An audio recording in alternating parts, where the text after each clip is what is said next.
are back. Is it recording? Yeah, I think so. You know what? God is good. And because he is so good, we are loved. All the time. God is good. But we are not good all the time. See, left to our own devices, we can be some bad apples. Mm-hmm. And sometimes we can produce some bad fruit. But through God's goodness and his mercy, he made a way that we can still have relationship with him. Now, we are good to the core because of redemption. It's not about how bad we can be. It's about how good God is and how he took a sinner like you and a sinner like me, and he created us for a purpose. We're talking about it all. The good, the bad, the wins, the losses, life, love, and all of the above. Woo! This is the Bad Apples Podcast. Yes, it is. My gosh. Hey, welcome back, everybody. Bless God. We look like we're about to go on a snipe hunt. So you can't see us right now. But No, they can't. you can't see us right now. But Cody has a camo shirt and a camo hat on. Yeah, so I they can't have see a camo. Oh, goodness. You didn't get that earlier? No, I didn't. I missed it. I have a camo shirt from CIY Move, which is our high school camp. Yeah. We did not coordinate. We did not. We did not coordinate. And so here we are, all camoed out. Yeah. Ready to go hunt some deer. Yeah. You know, and you have a Smokey the Bear hat on. I do, yeah. And little did you know, Little did I know. it's pretty much Smokey the Bear's birthday. It's his birthday week. Yep. You know, in a few days, it's going to be Smokey's birthday, and I just want to say happy birthday, Smokey. Yep. That's right. Smokey the Bear. I don't want to prevent forest fires. 1944. Really? August 9th, 1944. That's a good year. Yeah. Well, is it? I don't know. There's a lot of bad things happening in the world in 1944. That's true. You know, that's true. Thick man. of World War II. Anyway, That is but true. the good guys were winning by then. That is also true. They were, you know. Man, I'm telling you what, if the truth was a coon, we'd be barking up the tree. Where'd you get that? In my mind, in my heart. No way. You made that up on the spot? Kind of. That's not too bad. That's pretty good redneck speak. For I mean, you know, I've been listening to a lot of Tyler Childers lately. Okay. And so his new album is pretty redneck.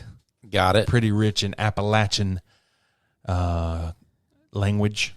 Yeah, Tyler Childers, I imagine he's pretty legit redneck. He's very redneck. Yeah. Very. Redheaded and redneck. There we go. You know? There we go. Yeah, he's got that real whiny kind of. He sure does. You know. His new album is pretty crazy. Yeah? I'll have to check it out. Well, okay. not around kids. Okay. Got it. Starts off on a high note. It never goes down. Oh, boy. Okay. There's a song, and it says, now it's not very Christ-like, but it says, if there ever comes a time I get rabies, you're high on my biting list. Yeah, that's kind of funny. It's hilarious. It's freaking hilarious. to put it plain, I just don't like you. Never ever have. I never ever did. Oh, man. If there ever comes a time I got rabies, you're high on my biting list. That's really funny. Well, man. okay, so we're coming at you at the tail end of summer. By the time that the people hear this, you are back to school. Tuesday. So yeah, pretty much. Okay. Yep. So much. You're pretty much back to school. We're staring the fall semester right in the face for youth group. Yes. But I'm through with all of our trips for the summer. Thank God. Last time we talked to people, it was our 3-part summer opener series. And then I think we told people, like, hey, you're not going to hear from us. We sure did. We're like, yeah, maybe. Right. There's a outside chance, but you know, it's unlikely. And sure enough. Yeah. Here we are. We did the one day of 3 episodes. Yep. And then we did the one-off episode. Or did we do 2 episodes and then 1? We did 2 episodes and then 1. We did 3 that one day. We did do 3 that one day, but was that another time? I don't remember if we did one after. Let me look.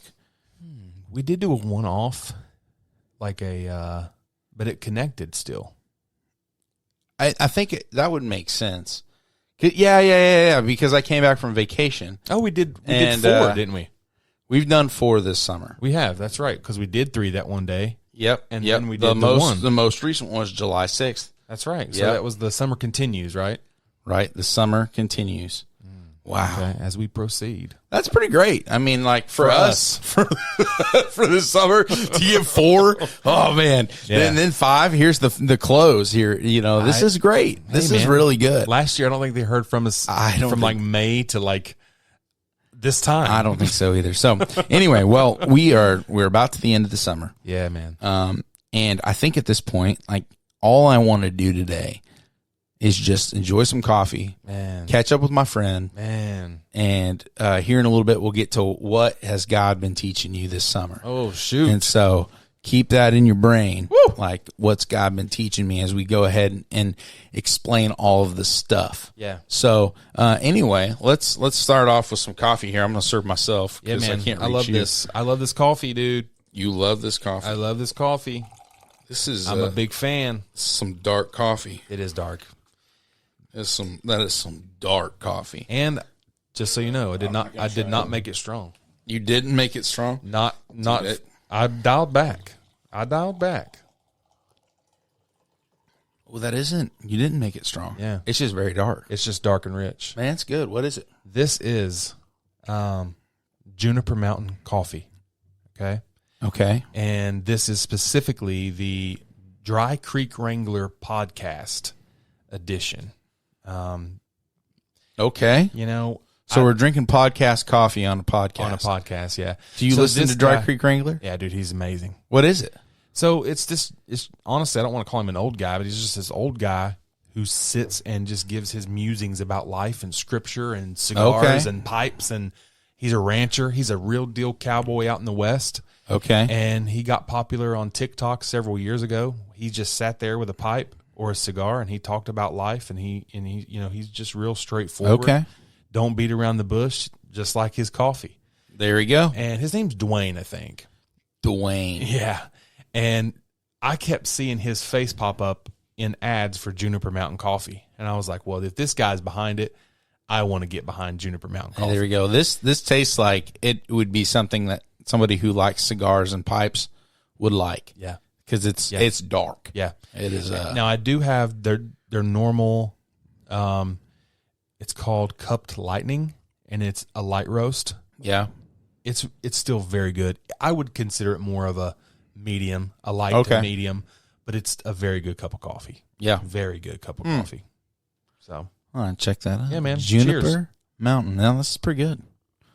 It's pretty good. Real dark. Pretty good. I love it, man. I've switched to... I've went to a more dark. I've always liked dark coffee, but then I moved away from it. Okay. Now I'm coming back to it. Look at you. Yeah, I'm coming back to it. I'm Prodigal doing a son return to the dark side. I'm doing a. I'm doing a subscription. Oh, okay. To Juniper Mountain Coffee. No. Oh, Guess where? Oh, it's definitely it's your man crush from oh, I got it. You got to do it. What's his name? Rip Wheeler. Rip Wheeler. Yeah, it's American Freedom Reign or Free Reign. I don't We're remember. definitely not getting sponsored. Yeah, we were never getting sponsored anyway. We may. No, we're not. Dry Creek Wrangler is going to put us on their podcast. That could. Wait a minute. Maybe. I don't know. Free Reign. Okay. All right. And it's their dark bundle. And it's 3 full bags of coffee for $30. Hey, that ain't bad. And I'm like, man, I'm doing this. Hey, Free Reign's in Walmart now. Yeah, I know. And I want you to know, as soon as I saw it, I want you to know I quit buying Black Rifle. The minute that Black Rifle went into Walmart, I stopped buying it. Really? Yeah, man. Dude, I like Black Rifle. It's just like a off the shelf, always a blend. There ain't nothing that's single origin. Same thing though with Free Reign. There's no single origin, is there? Yeah. Oh yeah. Oh, okay. We've had it on the podcast. I'm I pretty don't sure. remember. We've had a lot of coffee on this podcast. I had their Sumatra, incredible. Yeah. Oh yeah. And they have several Free Reign reserves, which is the single origin where you get into the single origin. Very good. Gotcha. Very good. Just pricey. He had to put it into Walmart because he was getting that lawsuit, with Taylor Sheridan over coffee. True. So, yeah, man. But I told Kia, me and Kia were in there together, and I said, "Are you kidding me?" I'm like, the quality is going to drop significantly. So I might Are you kidding me? This is not niche anymore. I might just switch to Juniper Mountain. You mean to tell me a coffee company that's owned by a celebrity has become mainstream? Come what on. is this? It's like they planned it. Anyway. Yeah. Well, You laugh. anyway, this is delicious. This is wonderful coffee. Yeah, I love it. I'm worried that I will not sleep at all tonight, but that's, I have to get up at 5.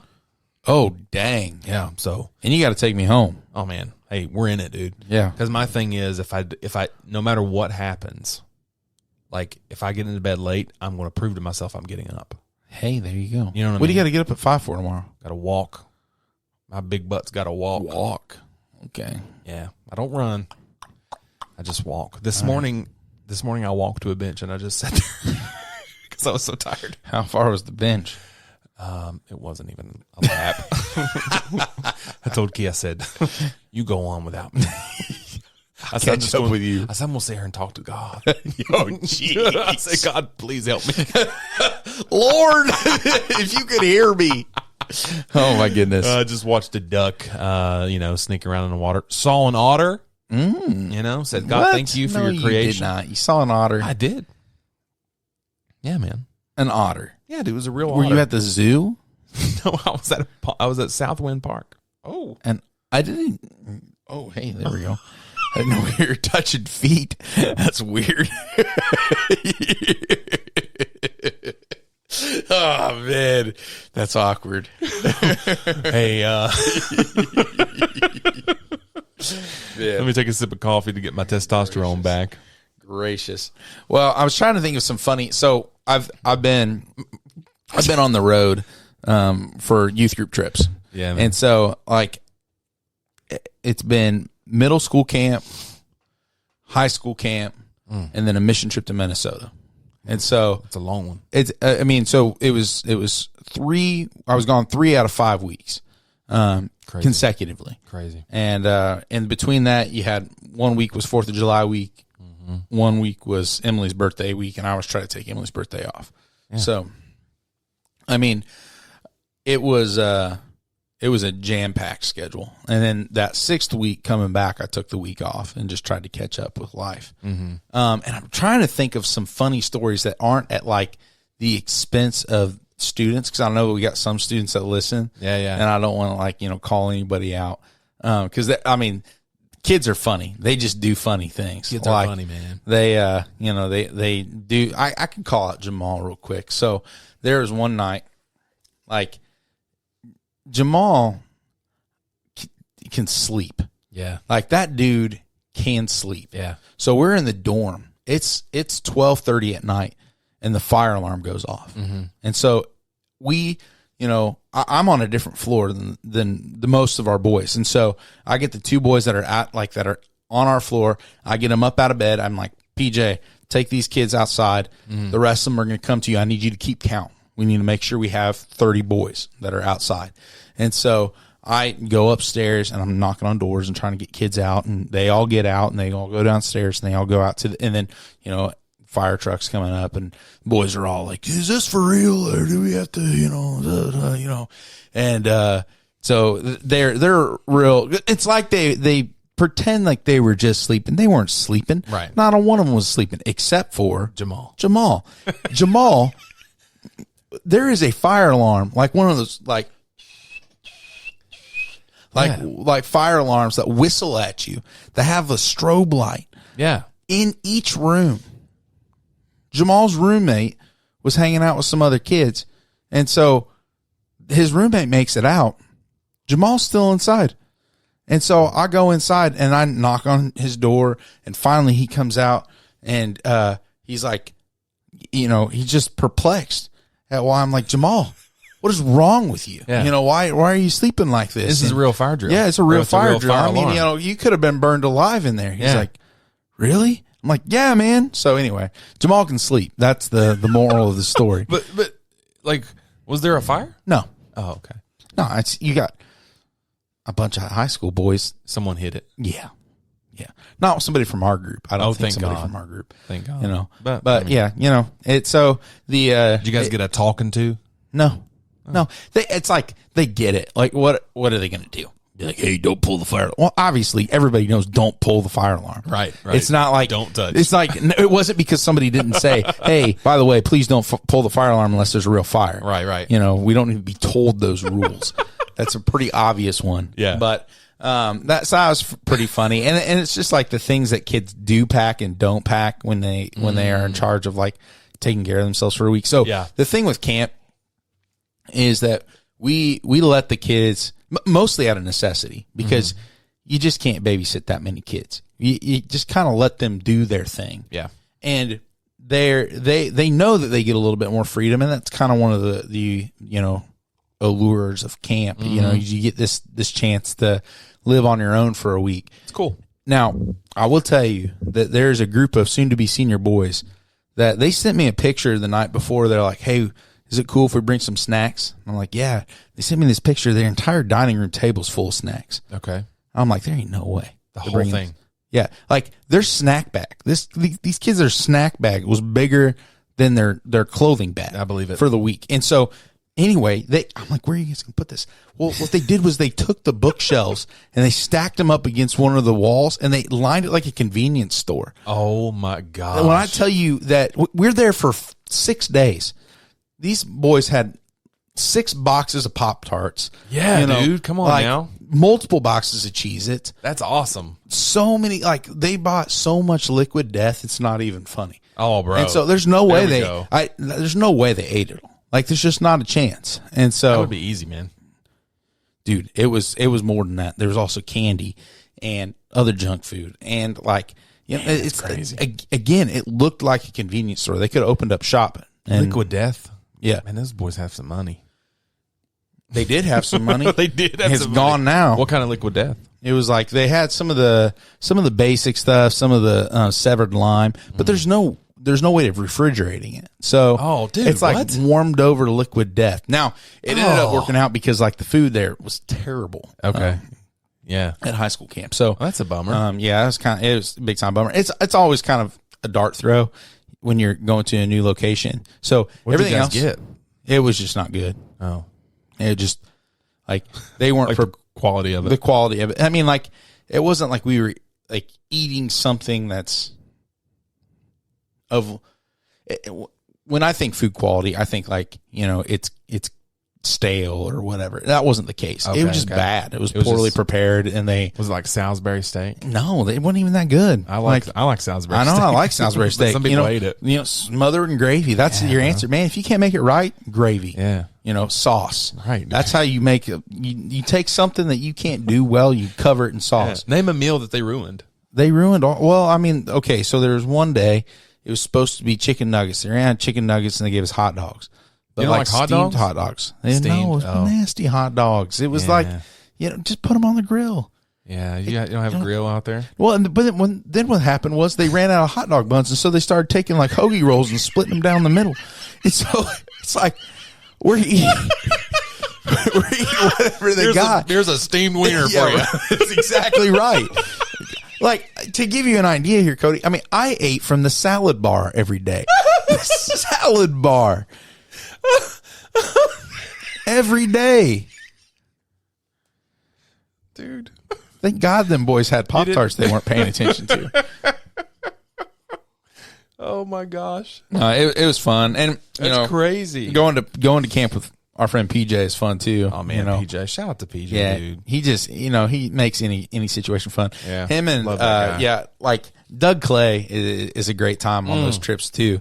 Legendary. So, and he's on so many of them. So what's fun is like our first 2 nights, all we're doing is reminiscing of trips gone by, of the funny things that have happened, while we were on those trips. Yeah. Now, like I said, I'm having a hard time remembering anything like especially funny from this trip. We had we had some kids bring a boombox. Heard about this? Yeah. So one of the kids, he brought this big JBL speaker and was walking everywhere with this thing on his shoulder. Man. And now, when I say walking everywhere with this thing on your shoulder, you're probably thinking, "Oh, that lasted a day." No, the entire week. I can see him doing this, carting this boombox around. Yep. Playing music. Yep. With his shades on, don't pay never mind to anybody else. There were other kids that tried to rock the boombox, but they gave up after a couple of days. Not this kid. He had it the whole time. Dude, he's in it. And so, what'd he play? Anything and everything. And the thing is he has a pretty good grasp of the music that kids like. It was all clean, and they all liked it. And there was nobody that was like, dude, your music's garbage. You're annoying, So yeah, are we thinking about are we talking about a kid from our youth group? Yeah, yeah, right. Yeah, that's what I thought. Yeah, someone told me about this. Yeah, so he had that all week. And that's awesome. So his name is Elijah. Elijah listens to us. That's what I thought. So, anyway, what my favorite story that came out of this was I was talking to some other youth leaders from another church, and they were talking about the kids with the boombox. They're like, one of the leaders walked up and they're like, dude, have you seen, so and so from their church? And they're like, oh yeah. They're like, yeah, he's got a boombox. He's a boombox kid. We've got a boombox kid in our group. I'm like, oh, I got one of those too. And they're like, which kid? I'm like, the kid with the camo speaker. And they're like, oh yeah, he's a vibe though. Like that's he knows how to rock it. And so I'm like, yeah, he's pretty confident. And one of the leaders, she asked me, what's his name? Yeah. She's like, I'll mess with him later on this week. What's his name? So I told her his name. Well, anyway, she walks up to him later on in the week. She goes, what's up, Isaiah? He goes, that's not my name, lady. And she goes, is it Elijah? And he goes, did Ginger tell you that?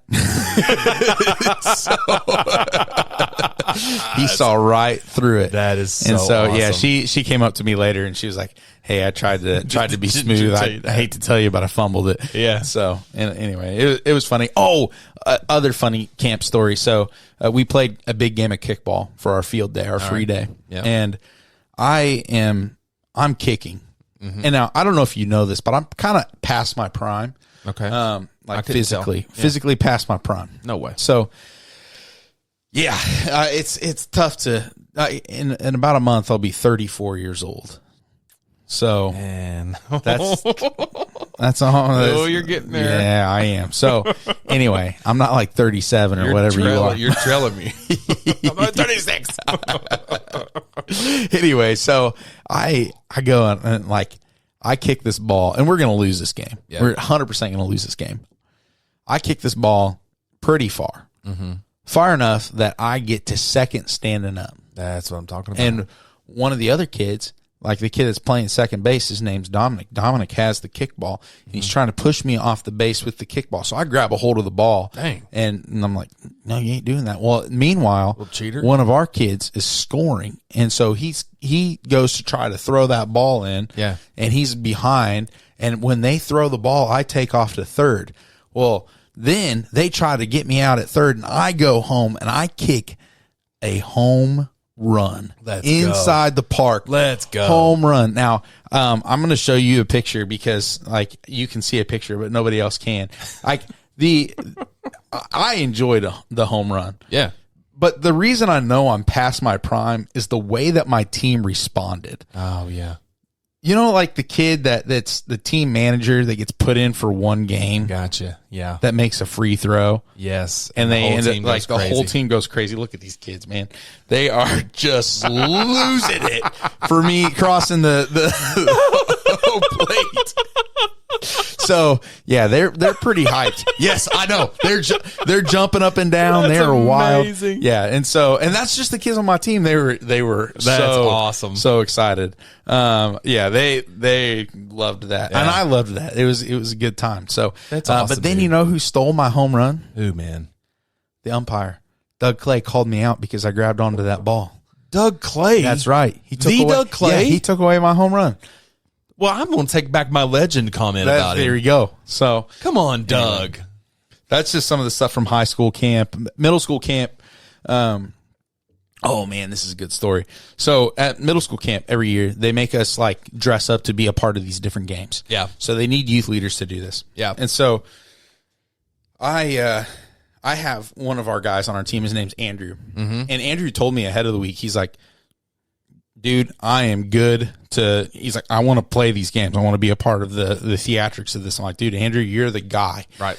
So in the adult leader meeting, he's not in there. I'm in there taking notes, and they're like, hey, does anybody want to be a rat for the game? And Yeah. I'm like, I raise my hand Sure. on Andrew's behalf, and he ends up a rat for this game. Yeah.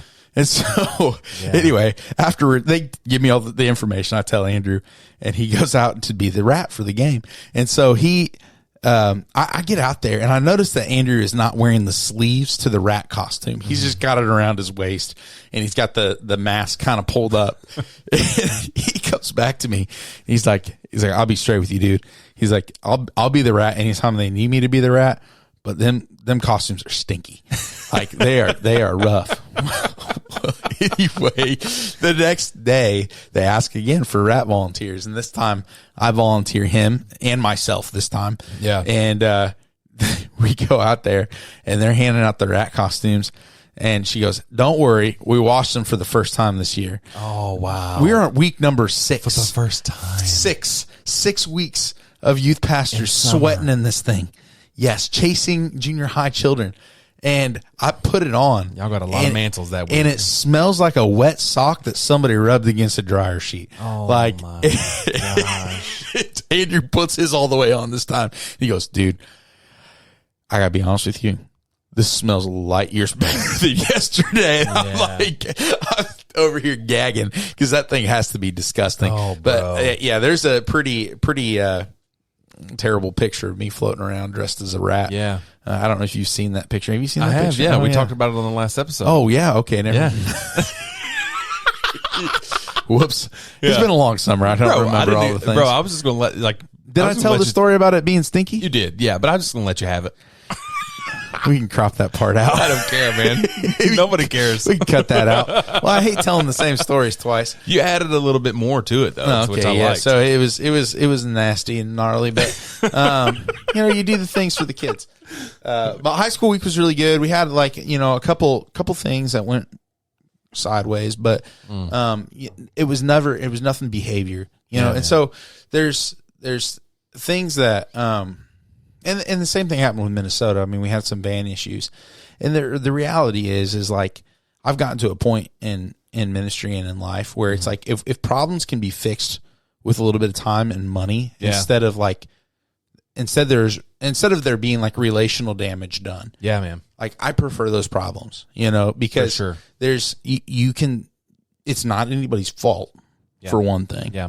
And for the other thing, you can just deal with it. Yeah. It's something that's outside of your control, and there's no reconciliation that really needs to happen in that. And it's just so, like you have that perspective of problems.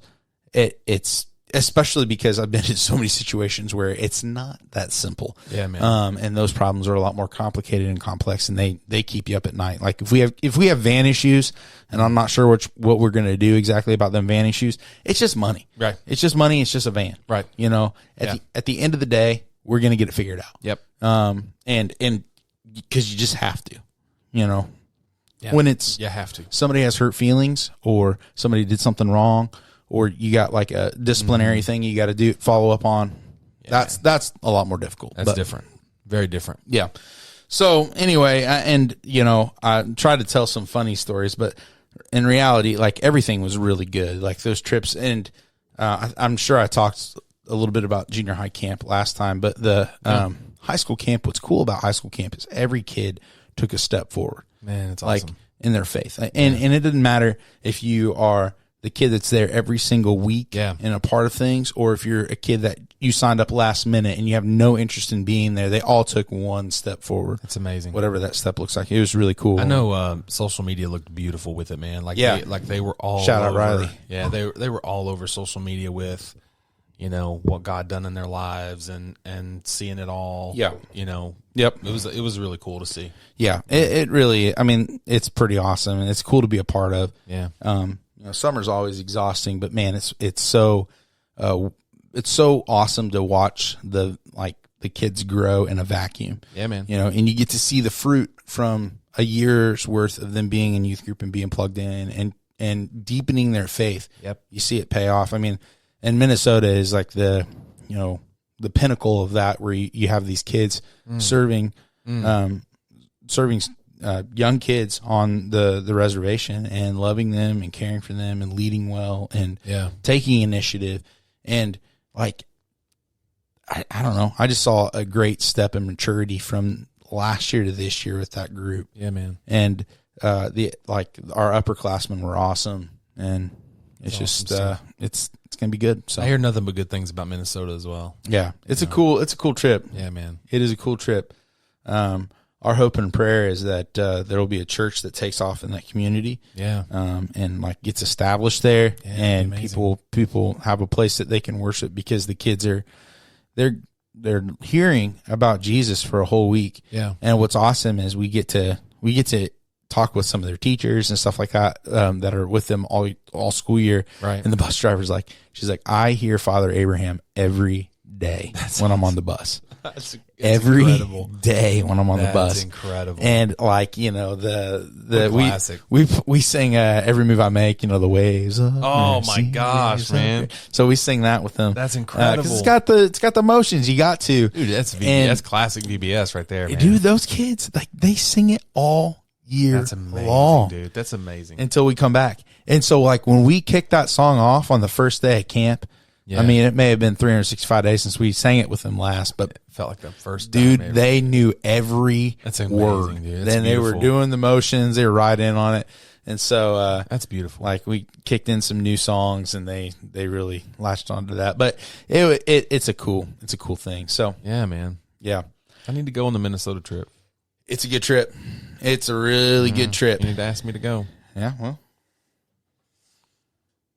just saying. You just go to camp with us, and then you just got to take your stair steps there, Cody. Yeah. Try to get you to go to camp with me, and you're like, oh yeah, I'm gonna go. No, I'm not gonna go. I said I might go. Yeah, no, you're like, can we be roommates? Well, I was trying to get preliminary discussions about it. I know, and I was like, I can do that. Yeah.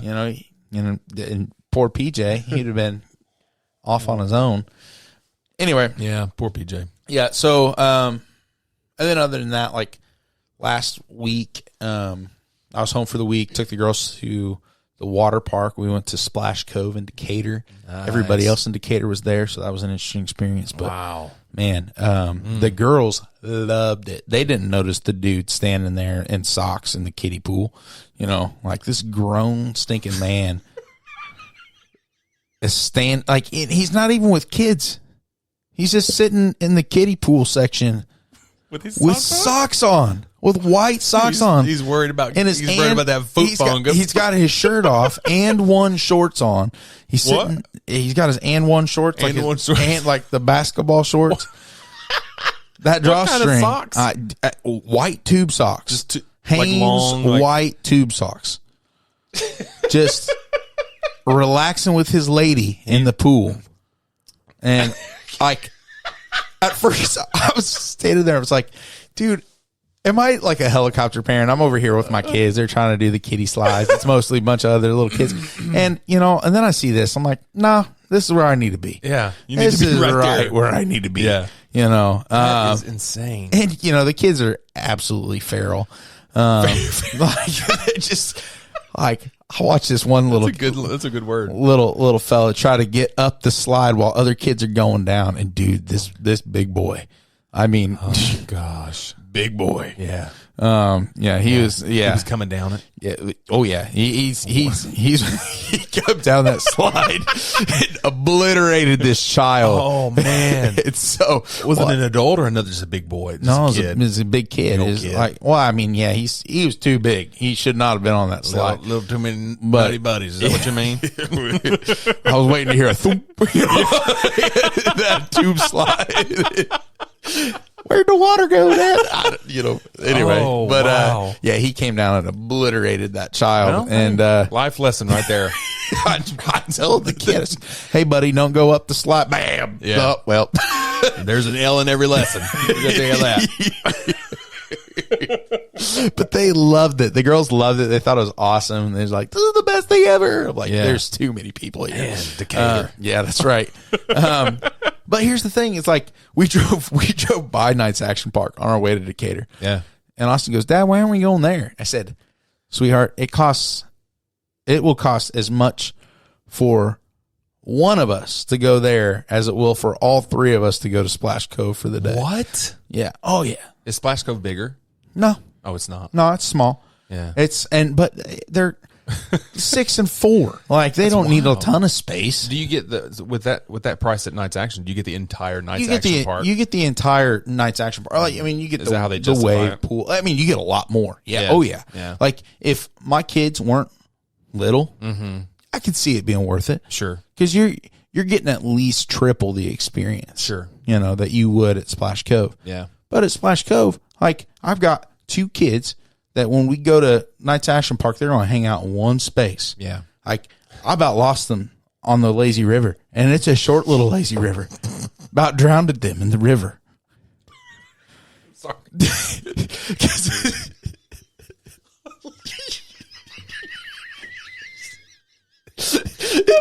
What's hilarious is Logan kept calling it the Mystic River or something.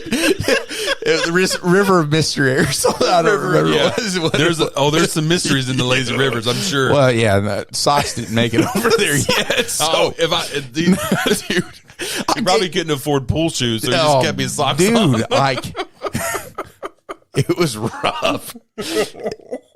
Yeah.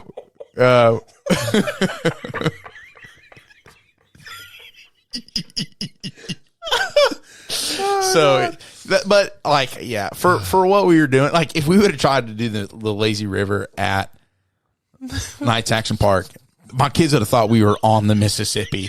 It's so much longer. But yeah. Oh God. And the thing with Splash Cove too, like we were there on a crowded day, but they've got so many lifeguards. They got tons of lifeguards.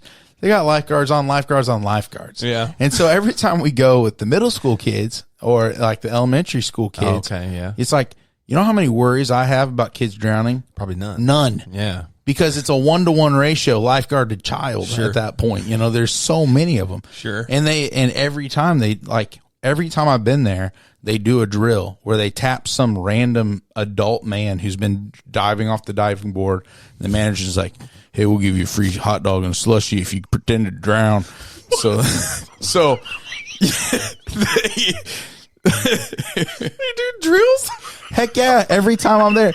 And it's always funny because there'll be a couple kids that are like, hey, is this for real? Is this for real? Is that guy dying? Is that guy dying? Is that guy? And they like, Ray is a lifeguard, like student Ray is a lifeguard. Okay.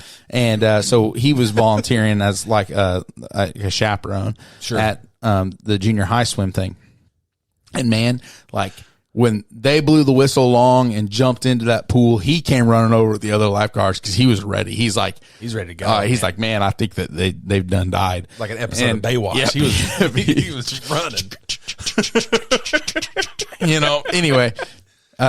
So he's like, wait, that was just a drill? I was like, oh yeah, 100%. That'll happen 5 more times while we're here. And he's like, oh. He's like, I thought they saved somebody's life. I'm like, no, they just saved their job, because they did a good job. That's really how I feel every time the practice tornado sirens go off every Tuesday, every first Tuesday of the month. I go running downstairs and I shoot. When it's like bright and sunny outside. It's like, just practice. Never mind. Just making sure it works. They're going to do that next month too. Cody. Yeah. So anyway, but that sounds fun. Yeah, it was funny. It is a good time. Anyway, so I took the girls to the amusement park, or the water park, and then Emily and I went to a concert. Yeah, man. And then I told you about my concert experience. You did, yeah. I did. You did personally. Okay, all right. Man. So, but I haven't told our listeners. So podcasts don't know about it. That's true. All right. So we went to see AJR. Do you ever listen to AJR? Have you ever listened to AJR? So I went to them. When you told me about them that night, when we got off the phone, I went to them. Hey, different for me.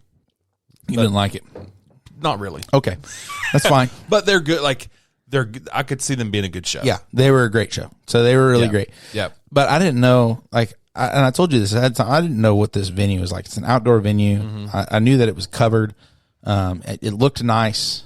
It's in Noblesville, Indiana. I knew it was going to be nice, but I was worried that like the seats were going to be like not, like there would be places where you just couldn't see. Sure. Because it's an outdoor venue. Sure. And so Anyway, understandable. I spring for like VIP box seats, which apparently other people don't really like AJR either because I was able to afford them. So we have the VIP experience at the parking and the VIP lounge. Nice. And here, like, I've never been a VIP. Never done it. Yeah. Because usually it's like, I'm just a P. I've only been one time in my life I was VIP. Oh, really? That's Nice. the only time. Yeah. Usually I'm just a P. And I tell you what, man, after being a VIP, yeah, I like that life. You don't want to be a P anymore. No, I don't want P no more. Wait. You know, I want my own private VIP lounge and VIP parking and VIP merch stand that I don't buy nothing at. But you want the option to buy it at. And a VIP bathroom. Man, that would Dude, be... the bathroom was legit. That would be where I would want to pee. Yeah. Yeah. You know? So the VIP bathroom. Both pees. Like, it was clean. Yeah, there weren't as many people. It's nice. So... you don't have to deal with all those regular peas. That's right. Yeah, it was only the VIs. It was only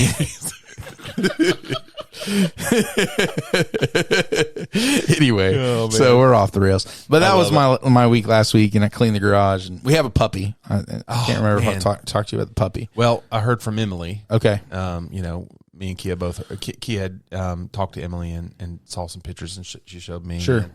Beautiful.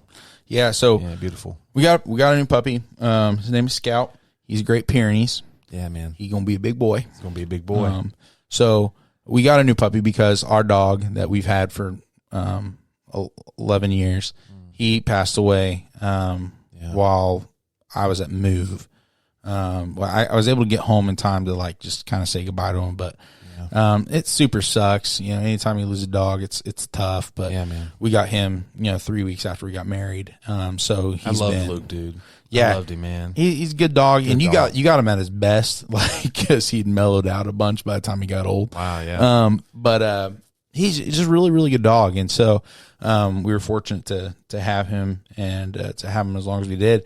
And what's cool too is like he didn't like, some dogs, they get old and they get grumpy, and you can just kind of you're waiting on them to go. Yeah. And just one day, he was done. Yeah. And so like the day before he was sick, like he was throwing up and stuff. Yeah. But like we went for a walk like 5 days before he died. Yeah, man. And he was fine. So anyway, so sad, dude. It was sad and it was hard, but we've got Scout, and the girls really like Scout, and we like Scout. He is a much slower paced puppy. Really? Than Luke was, yeah. Wow. So okay. He okay. Yeah, he gets like a couple short bursts of energy. Yeah. And then the rest of the time he's pretty cool, just chilling. That's great. Yeah, he's got a lot of his energy reserves are focused on growing right now. Okay. I love that. So man. Yeah, he's 13 weeks old, and I took him into the vet last week. Yeah. And he was 37 pounds. So I mean, I knew the Great Pyrenees, that I knew they'd get big. Yeah, and he's gotten wild. Bigger since last week. That's wild, bro. Yeah, he could be 120 pound dog. Yeah. Well, I saw pictures of them online or on Facebook from where you yeah. And I was like, man, this is beautiful. If I had a bigger house, I'd get Apollo a little brother or a sister. This he's gonna be a big guy. Yeah, for sure. His paws are as big as my palm. I love it. Do they shed a lot? He will. Yeah. He hasn't yet. Yeah. But welcome to the club, my brother. Yeah. Welcome to the club. It's a lot of dog hair. So a lot of lint rollers in your life. Oh my gosh. I keep one all everywhere. And what's funny too is like Luke had really like short black hair. Yeah. And we've subbed that out for long white hair. Yeah. But I've never been at your house and like even noticed.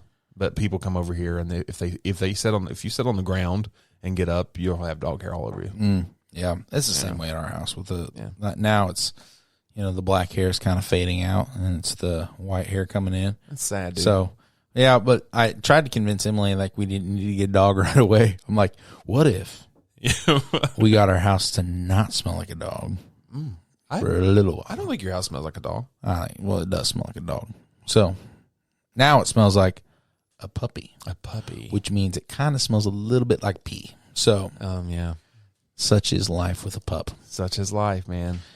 That pup life, dude. I've long since wanted another puppy. Well, I especially wanted to do in the summer because I'm home every day. Right. And I thought, oh my gosh, I could get a puppy and I could be home to train it. But I just don't have the energy, dude. I don't have the energy to go through another, because I was working from my home when I was in ministry. My office was at the house, so I just sat at the house really, because they didn't have internet at the church. It was over in the boondocks. Like, I was better served over in town.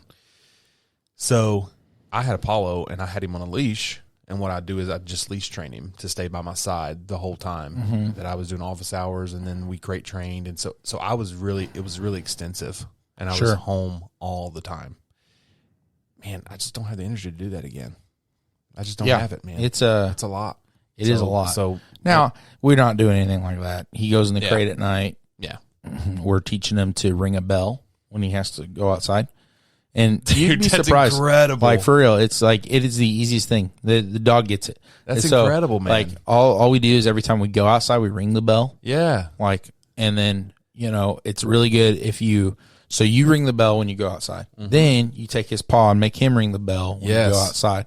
And now he knows bell outside. Yeah. So, and especially when he sees the bell trigger first and then the door opens, it's like he thinks that's how you open the doors. You ring the bell. Bro, that's incredible. Yeah, I love it. It's a pretty good system until he just starts ringing the bell for the funs of it. Yeah, he will. Maybe. He already is? Oh, yeah. Oh, my God. It's like, you don't have to pee. He just wants to go outside. But that's okay. We'll just let him go outside. I don't care.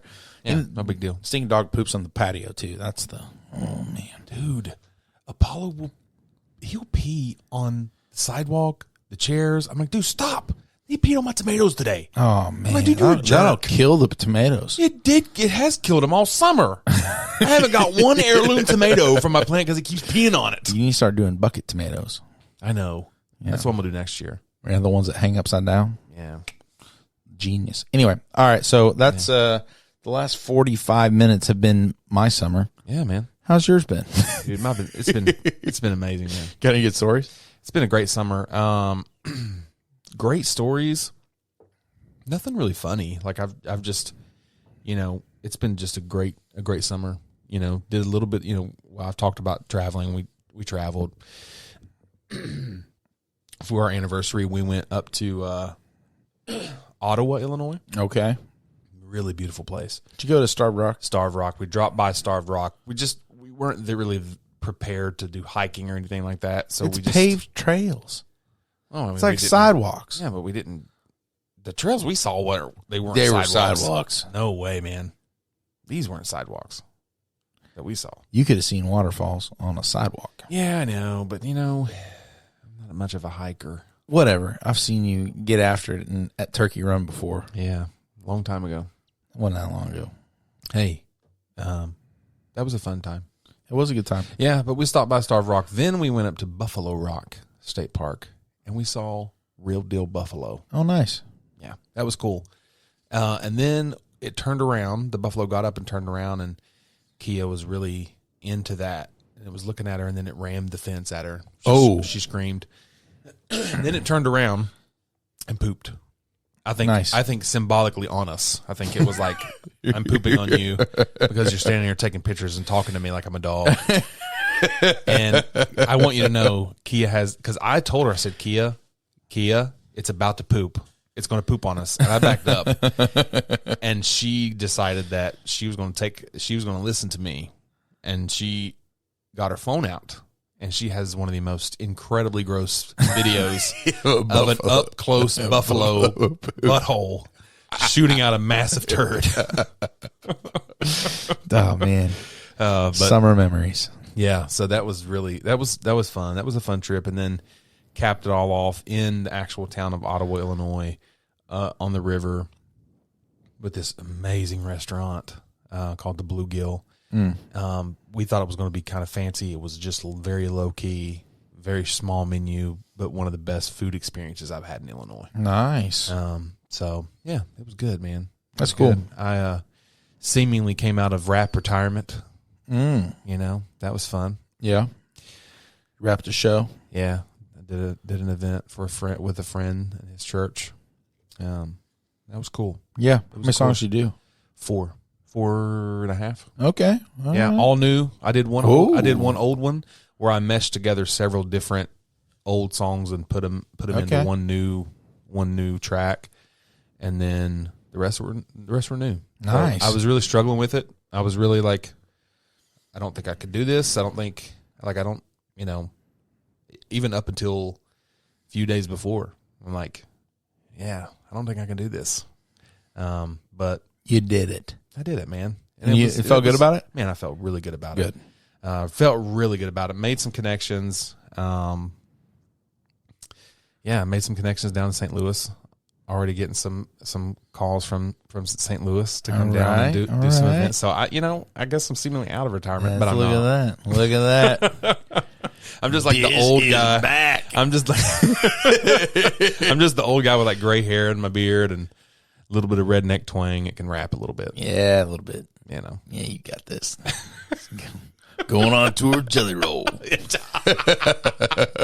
Yeah, that's hilarious. You and Alex Warren and everybody else. Alex Warren. You know who Alex Warren is, right? Name the song he sings. Name the really popular one. Ordinary. Yeah. I don't Taking me out. I don't like that song. But I heard a stripped down like piano acoustic version of it. Okay. And it was beautiful. And I'm like, man, I hate the normal song. Because I just feel like he sounds like everybody. He sounds like what's the other guy? What's the Boone guy? Oh, Benson Boone? Yeah. Dude, he does not sound like Benson Boone. Yeah, I just think do not get that out of here. Benson Boone is a generational talent. He is not a generational talent. Yes, he is. Get out of here. Have you listened to that guy sing? Like his falsetto control is the best in the game right now. Oh, come on, the best in the game. Yeah, right now. Hey, Justin Timberlake is officially washed. Yeah, that might be true. And I'm gonna agree with you on that one. And so somebody else is taking his place. Yeah. I would have said that he's like the falsetto king. I mean, he does have. He's got a song. I will say that his album, it's got some bangers on it. And it's it's got this like timeless feel to it. Like I think it's like Blue Electric or something like that. A song on there. It's like kind of 80s, like kind of vibey. I'm like, man, I like this. I really like because I don't like his song that he got popular on. I don't like that song. Beautiful Things. Yeah. To me, that's what the Alex Warren song sounds like. And I'm like, no.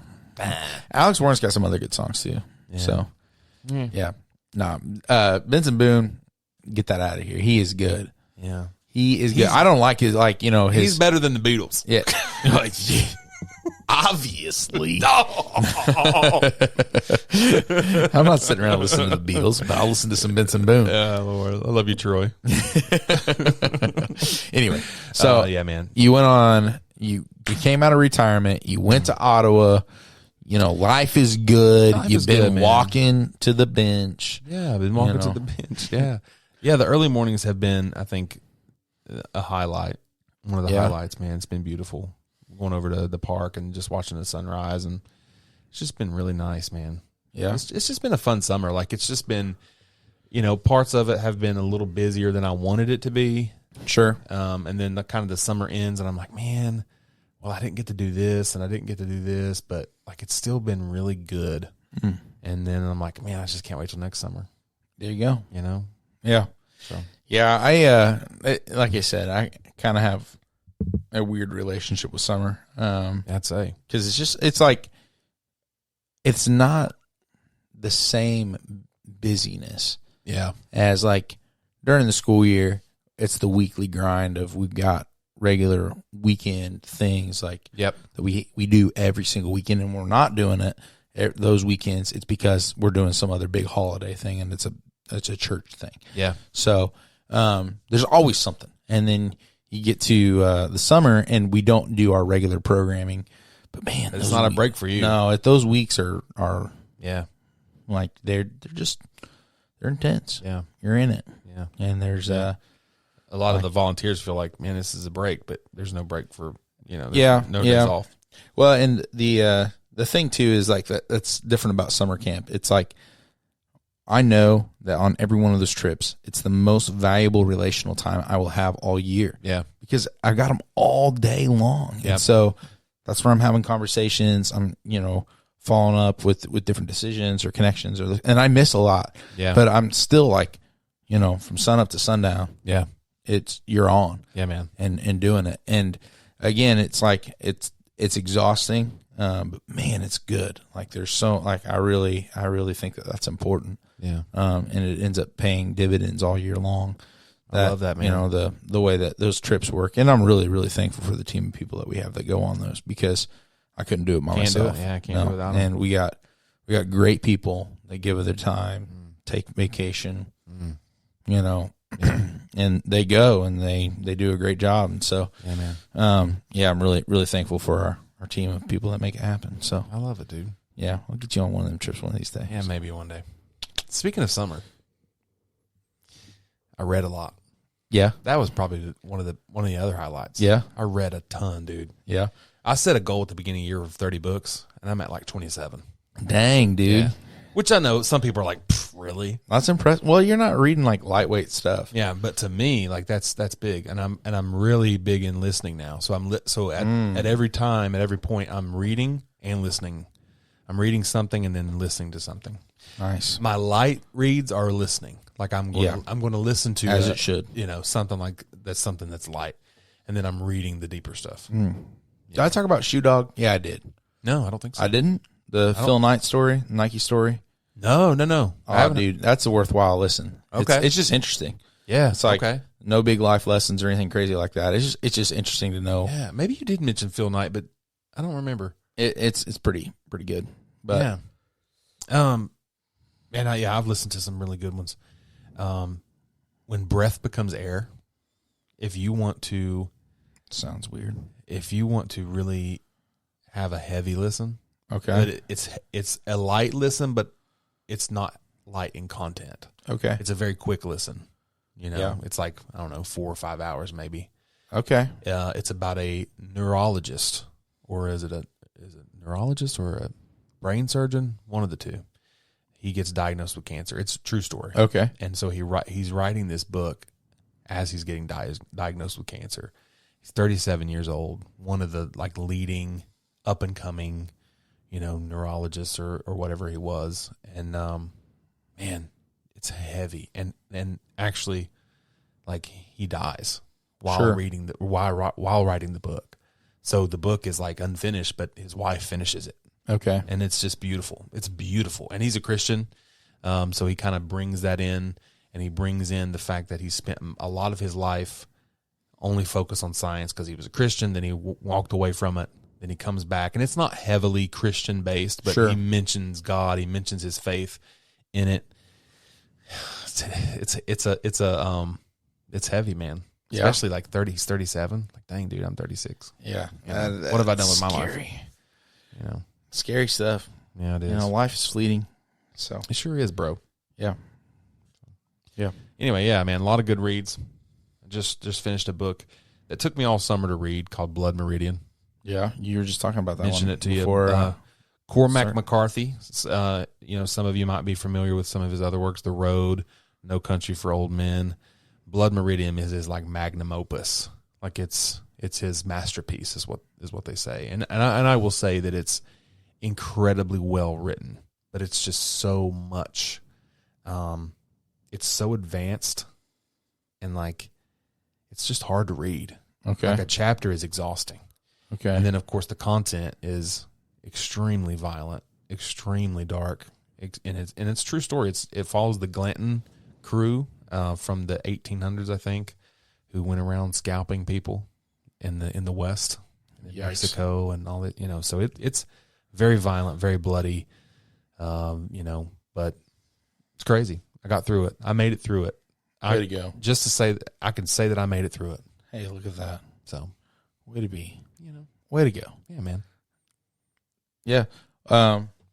Real quick, what's God been teaching you this summer? Oh, this summer, I feel like several things, but I know we talked about the last episode. We had kind of talked about identity a little bit, But I think that kind of going a little bit, like piggybacking on that a little bit, I feel like in the last week or two, I've been reading Live No Lies by Comer. I had no like expectations going into the book. I'm like, yeah, it's a Comer book. Sure, it's going to be good. Even if it's not good, it's going to be good. Yeah. Phenomenal. I love it. And it's just hitting on a lot of stuff that I've been kind of on track with, and how we believe even small lies. Yeah. And we live those lies. And he mentions in the book the conversation of Jesus and the devil in the desert. Yep. And how the devil tempted him. And man, that just kind of got me thinking and praying and like looking at the things in my life that I will believe even about myself, and taking that lie and applying gospel truth to it, applying Jesus' words to it, or applying what God or how God sees me or how God sees this situation. And it led me to get this book, and I haven't started it yet. And it's interesting. You know, the title is interesting. It's from, I'm going to mess up this name, but Evagrius of Pontus. And the book is called Talking Back. It's a monastic, is that how you say that? Monastic handbook of combating demons. Oh, dang. Okay. So I'm thinking, man, that's ominous. But what it's doing is it's taking a thought process, and it's taking, okay, what is something that you're telling yourself and believing that's a lie? Mm-hmm. And what is the scripture, and what is the truth that you can apply to that lie? So that's what it is. So when it talks about combating demons, it's actually talking about combating our thoughts. Okay. Because that's where we are in the battle most. Yeah. Is the lies that we believe, and how, you know, we a lot of times talk about the devil like he's going to come in as this big, you know, big villain. Mm-hmm. He is, but we don't ever really, a lot of times, we don't ever bring him down to the place of like, he's going to come in very subtly. And that thought that you just had, that you're not thinking much of and you're believing, that could be him subtly putting something in your mind, and that's a lie that you're believing. And how do we take those thoughts captive? Right. And how do we continually process and create new thoughts and new habits toward thinking of truth, to where there's a literal renewing of your mind? Yeah. So I just feel like I've been on that wavelength for the past couple weeks. Then it turns out the book that Kia's reading, completely different book, is talking about the very same thing. Okay. And then it's just all kind of been really connected. And so we've been kind of discussing that. And then there's just been things that we've come up with or we have dealt with that we're like, man, we're really listening to a lie here. We need to stop that thought, and we need to apply Jesus. We need to take Jesus right to this lie. Yeah. And apply that truth to this lie and start thinking about that way. So it's just kind of been a journey. Yeah, that's cool. That. And it's just been really, that book, man, is just incredible. And it's not just on a personal level. It's just a lot of things that he's bringing out. I'm like, dang, that's Comer. Yeah. You know? It's a good cultural commentary for sure. It's true. You know, he does a good job of like, just kind of the thing that I remember from that book. It's been a couple of years since I listened to it, but it was we are so quick to find our identity in a lie. Yes. And just or believe the lie that we are defined by something other than what God tells us we're defined by. Yeah, man. You know, and it's crazy. I just remember latching onto that. It's like, you know, we are so quick to search for some source of who am I, that we are willing to sell it for cheap to things that are lesser. Yep. And then tie ourselves into that. And so, but yeah, it's been a while since I listened to it. I'll have to go back and check it out again. And I've been to stay on that. I've been reading scripture differently. Okay. I've been trying to, and it's called, again, I might get it different, or the pronunciation wrong. Is it Lectio Divina? Yeah. So I've been trying to do that. I've just started in the last week trying to do that process of taking one passage of Scripture, meditating on it, praying over it. Yeah. God, how can I apply this right now to my life? What do you want? What do you want me to hear in this? What do you want me to see in this? And just kind of staying right there in that space of Scripture. So, and that's been a good process. It's different for me because a lot of times, unfortunately, I try to, all right, well, I just got to mark this. I got to read this chapter, and I got to mark it off my list I read today. Checked it off. There's a way that Brian likes to encourage us as a staff to do Lectio Divina, and it's you read the passage 3 times, and so you go through the passage, and then you at the end of it,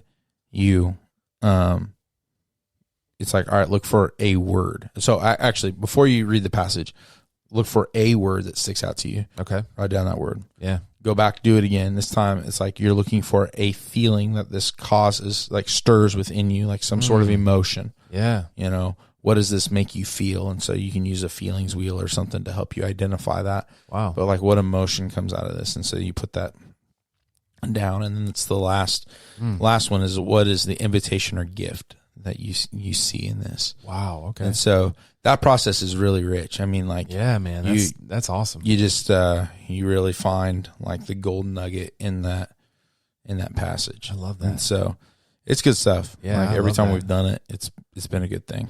That's awesome stuff. Yeah, man. That's beautiful. It's a lot of the stuff I've been reading and the early mornings have really drew me to like deeper and richer like prayer time, scripture reading, and then reading also like, man, I would never have thought to find this book from Evagrius of Pontus. Yeah.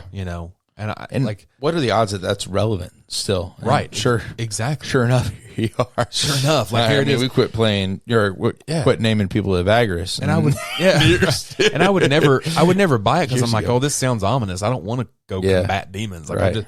But it's just that process of taking every thought captive. And I just feel like a lot of times in my life, like, I want to look at, I mean, we talked about this today, me and Kia. We tend sometimes to be insecure and hard on ourselves. And we have to see ourselves the way God sees us, because we can never love others if we don't let God love us. And right. we're not truly surrendering to his love and letting him love us if we're not loving ourselves. Right.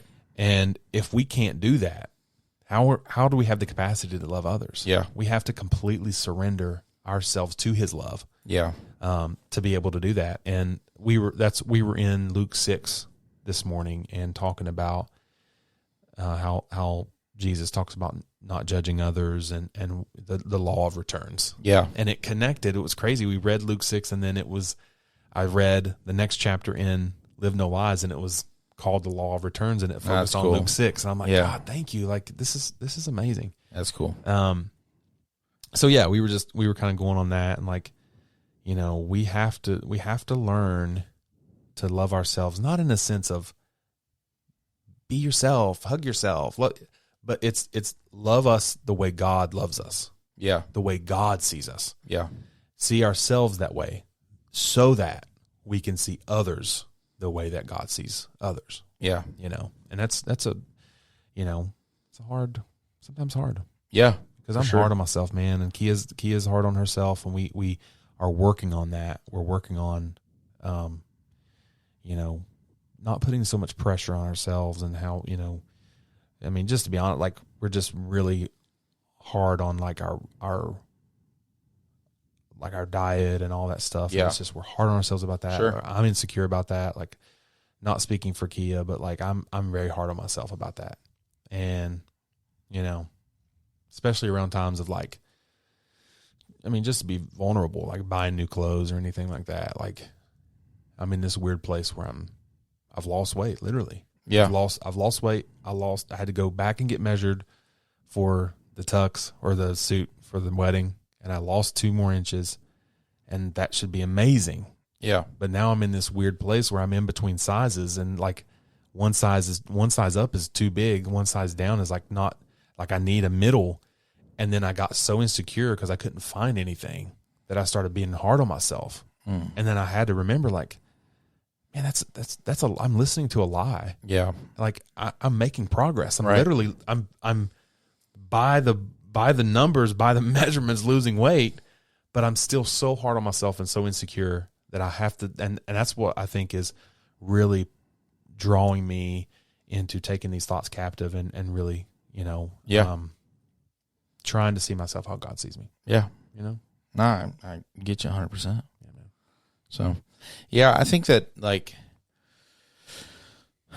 the way that God's been teaching me this summer, it's kind of been that ongoing thing of like, what if God wants more for me? And that stretching and the growing and that kind of stuff. Like if he wants more for me, what kind of margin have I provided for that to happen? Whether it's with my time or my maturity, or my money or my, whatever it is, my energy. Yeah. I guess I don't feel like burnt out or anything like that, but I do know that I'm out of margin.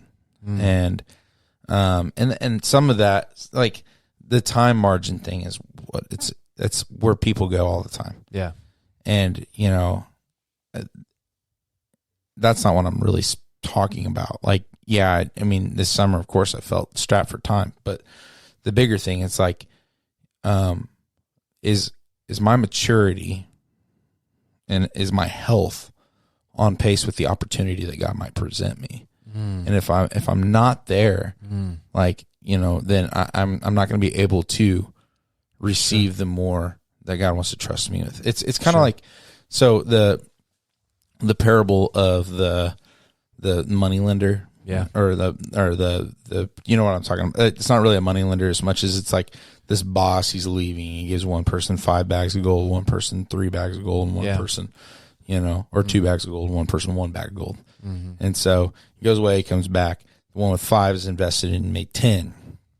The one with 2 invested and made 4. And then the one with the 1 goes and buries it in the dirt and comes back, and that person is ridiculed because they've squandered. Yeah, they've not put the investment to work, and it's not that I feel like I'm squandering anything as much as it's just like, am I hitting the cruise control on some? Am I content with whatever the investment has yielded? Yeah, because there's definitely some yield, but am I missing other things because I'm not willing to put in the work to make the rest of the difference? And so I think that, and the other piece of that, like this summer, I mean, I've been kind of, I've had a lot pulled away. Yeah. So, just every trip, there's been something stressful. Sure. That's outside of my control. Sure. And with all of that, you're just kind of, it wears you out. Absolutely. And then, physically it wears you out, and, Absolutely. Emotionally it wears you out. And then the other pieces on top of that wear you out. And so what I've been realizing at that is like, I've not done a good job of providing myself margin so that when those things come about, that I'm not running on fumes. Now, thankfully, I have a really good support system. Yeah. And so I never felt like completely empty. Sure. But it was still that sense of like, if God has more for me, what am I doing to invest in my relationship with Him, invest in my own growth and maturity and health, so that I have the margin to be able to walk in whatever it is next. Wow. Because what I don't want to do Wow. is have to, be done with something or miss something. Right. Because I wasn't there. So I think that's like, the thing that God has been teaching me is like, you have to continue to work. Yeah. And He's faithful. Yeah. And He will continue to do good things for His glory. Yeah. And I believe that wholeheartedly this summer, continue to do good things for his own glory. But on my end of things, it's like, dude, you know, what does that work look like for you? Oh man, that's a whole nother podcast episode of just many different things. But I mean, it's just like my own, it's just like my own investment in faith. So I have the tendency to trust God with my lips and even give him glory for the things that he does. Yep. But I work as if he's not going to show up. Absolutely. Same. And like after the fact, it's like, oh yeah, God did this, because he did do it. Yeah. But before the fact, it's I'm not like, my practice and prep ahead of these things is to stress and to work and to do these things. And not saying that the work's not important. Right. Totally is. I get what you're saying. The things don't happen without the work. But I don't do the faith-filled work of the invitation of God. This is yours. Do what you want with it. You know. Yeah. And wow. So, yeah. Anyway, that's vulnerable. I just am hoping that I'm just hoping and praying for maturity for myself, like another level of that. Like, and I just, this summer, it's been that constant thought of like, okay, you know, God's doing really good things. Am I prepared for more? Yeah. How did you find time for recharge in the middle of all that? I didn't. Yeah. You know, there's just no way. Yeah. Which is makes it even harder. Yeah. I mean, like you know, real deal recharge. None. Yeah. There is none. I mean, there's no margin. Yeah. For it. And so, and that's just the way of it. But I could do more on the front end or on the back end. Sure. To prepare for that. To prepare for it and to be ready for it. And then to not feel guilty in the middle of it. Because there's sometimes you're just in it. Yep. You know, and it's not that I wasn't praying or anything like that, but I did not have the space to be shaped in that time, you know. Man. So, wow. Yeah. That's tough, dude. Anyway. That's tough. That's what I got. Yeah. Man. Anyway, that was a good long episode. I love it, man. I love that. I really feel like we could go on. Oh, for sure. With that, on that vein. Oh, for sure. So much. So maybe, you know. Yeah, and it's kind of a constant theme for us. We're always looking to try to mature. Yeah. You know, that's what you're saying with the live no lies thing. Yeah. It's a maturing process. Like every time we got something to bring to the table, it's how God's changing us and maturing us. So God, he's just been there, and I'll keep it brief. He's just been working on my soul lately. I told Kia like I don't feel like.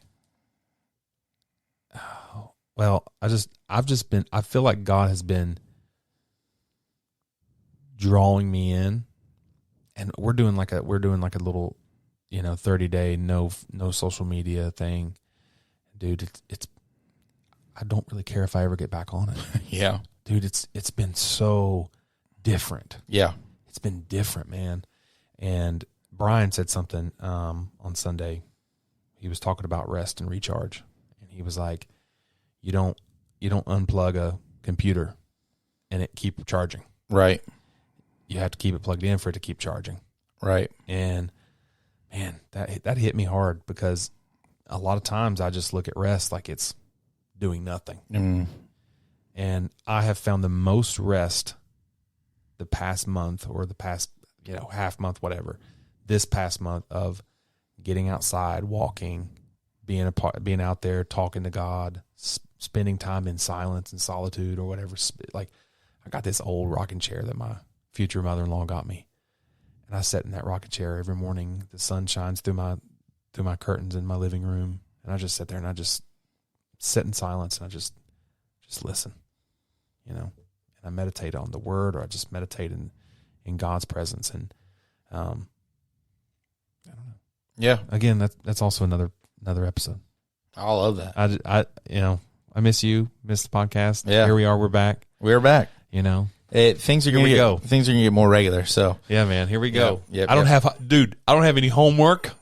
My homework Never is again. done, bro. Never again. Hey, I took a meteorology class this summer, got an A on it. I can now tell you what a cumulonimbus cloud is. Can you? Yeah, that's the only one I can tell. Oh gosh. All right. Well, But anyway, Yeah.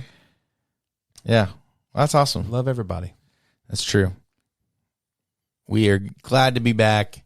I promise that next time I won't tell as many summer stories. Bro, it's summer, man. This is what we're supposed to do, tell summer stories. But we're going to be back and going through some books, going through what God's teaching us. Hopefully he's teaching you in the process of that too. Yeah. And it's going to be great. So anyway, yeah. Cody, tell the people what they want to hear. Hey, God loved us first, God loved us best, and God loves us most.